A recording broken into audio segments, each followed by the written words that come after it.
The rise and fall of Germany's once leading payment processor, Wirecard, came as a surprise to almost everyone. For over a decade, the fintech company was not only lauded by investors, but also protected by the country's financial watchdog, who were unknowingly witnessing the biggest financial fraud in their history happening in front of their eyes. Nonetheless, unmasking the misleading and gruesome illegal practices of Wirecard wasn't easy. The company's money laundering and malpractices were investigated by a couple of London-based journalists, alongside a few short sellers and financiers in Europe and the US, turning them into targets of Wirecard's obscure associates for years, as the German authorities still actually prioritized the protection of the fintech giant. Stay here to find out more about Wirecard's billionaire fraud and the years-long uphill battle to unmask it. On 22 June 2020, Wirecard publicly recognized that €1.9 billion were missing from their account, a fact which came up after a months-long audit led by two firms. One of those auditors was KPMG, an internationally recognized accounting services company appointed in late 2019 to look into the books of Wirecard, prompted by the controversy the fintech was going through, following several investigative articles published by the London-based Financial Times. The admission that not only was Wirecard missing billions, but that the money never existed, took the financial world by storm. Up until then, Wirecard had been deemed a reliable financial company which had maintained its status as Germany's biggest fintech for several years. But things were actually very dim on the inside. Wirecard filed for insolvency less than a week after revealing that most of its money assets came from outsourced companies nearly impossible to retrace. The books had these figures written down, while the accounts were empty.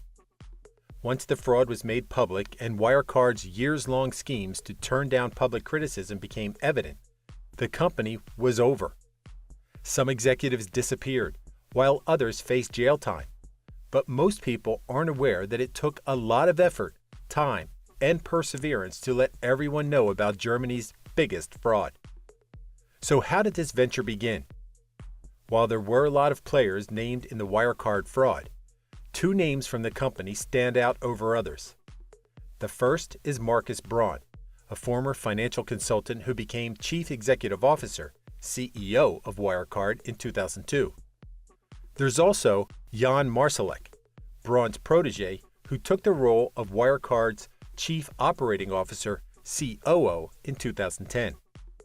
Both men were big shareholders of the company.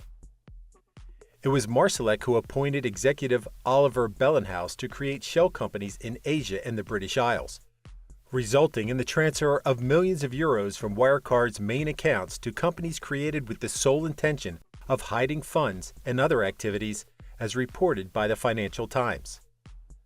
At the same time that these shadowy activities were taking place, many turned a blind eye to the then recently uncovered case of money laundering in Florida, USA, as reported by The New Yorker. Seeing their stock prices spiral down, Wirecard officially expanded its activities to Asia by buying dozens of small unknown companies. It was later known that these shell companies served Wirecard in misleading their stockholders about the company's inflated earnings, making it seem as if the money had been invested instead of having disappeared.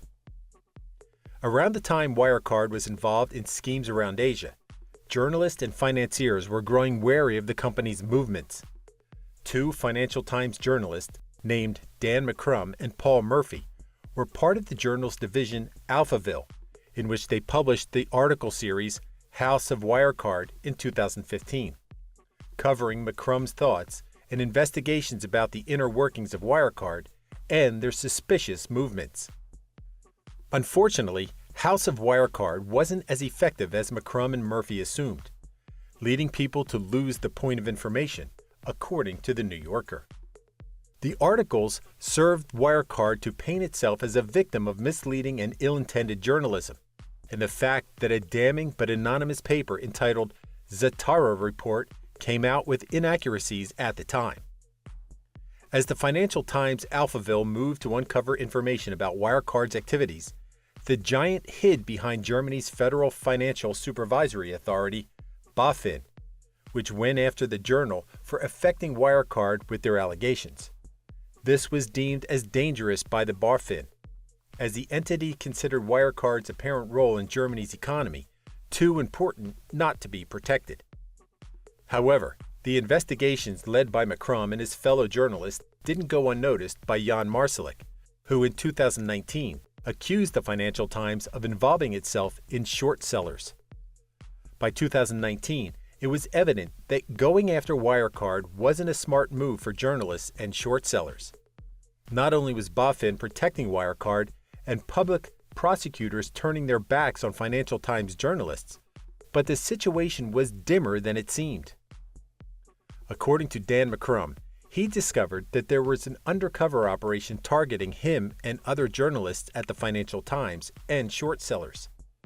The previous accusations by Jan Marsalek about a link between both sides were part of a strategy which sought to discredit the accusations against Wirecard. As the New Yorker reported in 2023, Marsalek was strongly tied to the Russian state and a former Libyan intelligence agent. Around that time, McCrum found out that an operation to incriminate him in a drug scandal was almost in the works. Yet his motivation to prove Wirecard's shadowy operations was stronger than his desire to give up. In the end, McCrum and his collaborators' hard work paid off.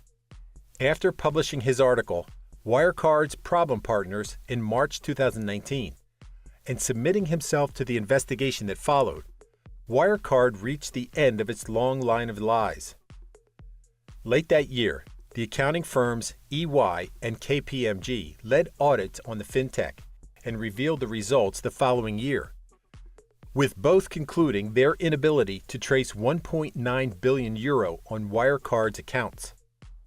While the downfall of Wirecard had been a long time coming, charging the people responsible for the fraud committed by the company hasn't been easy. For one part, Oliver Bellenhaus, who also served as the company's Dubai branch, was detained by authorities for his involvement in the fraud. Eventually, he accused Marsalek of being the mastermind behind the shell company strategy perpetrated by Wirecard for almost a decade. On his part, former CEO Markus Braun was detained in 2022 for his involvement with the company, though he's maintained that he didn't commit any wrongdoing, and the trial is still ongoing. Nonetheless, shortly after the Wirecard scandal was made public, Marsalek disappeared somewhere in Russia and is now one of the most wanted men on Interpol's list. On the bright side, McCrum and his Financial Times collaborators have been praised for their relentless pursuit of the truth. On top of that, German financial regulators admitted their negligence over Wirecard's case, and a reform of the BaFin agency was set in 2021. All in all, Wirecard fraud scandal is evidence that big companies' suspicious moves are often overlooked, but also that there's always someone willing to reveal the truth, at any cost. Thank you for spending some time with us. Make sure to like and subscribe so you never miss another video. We also handpick these videos which we recommend you watch next. You can talk to us on all social medias or ask a question in the comments below. Thank you for being with us, and we'll see you back tomorrow.